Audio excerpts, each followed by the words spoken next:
কিবোর্ডের ব্যাকগ্রাউন্ডে নিজের ছবি কীভাবে সেট করতে হয় এটা হয়তো আপনারা অনেকেই জানেন না।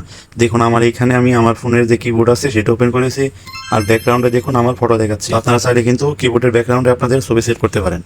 তো এর জন্য আপনারা প্লে স্টোর থেকে একটা অ্যাপস ডাউনলোড দেবেন, হয়তো আপনাদের ফোনে অ্যাপসটা থাকতে পারে। তো অ্যাপসটা দেখে নিন, রিডমি কিবোর্ড। তো এটা আপনারা ইনস্টল করবেন। ইনস্টল করার পর অ্যাপসটা আপনারা ওপেন করবেন। তো ওপেন করার পর আপনারা এই হোম পেজে আসবেন। হোম পেজে আসতে হয়তো আপনাদের কিছু সেটিংস করে নিতে হতে পারে, তো সেইগুলো আপনারা কমপ্লিট করে তারপর হোম পেজটাতে আসবেন। এরপর দেখুন এখানে লেখা আছে থিম, এর উপর ট্যাপ করবেন।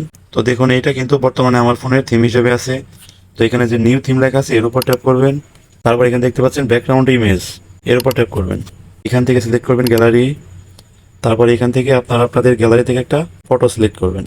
তো এই ফটোটার উপর যদি আমি ট্যাপ করি, তো এখান থেকে কিন্তু আপনারা এটা অ্যাডজাস্ট করে নেবেন, মানে এখানে একটু ক্রপ করে নিতে হবে আপনাদেরকে। তো এই ফটোর রেজলিউশন কম, সেই জন্য এটা আসলে সুন্দরভাবে অ্যাডজাস্ট হবে না।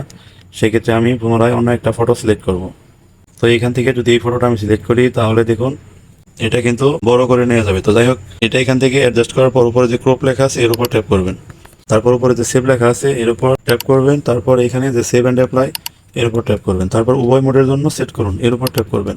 তো এই ফটোটা কিন্তু আমার কিবোর্ডের ব্যাকগ্রাউন্ডে সেট হয়ে গেল।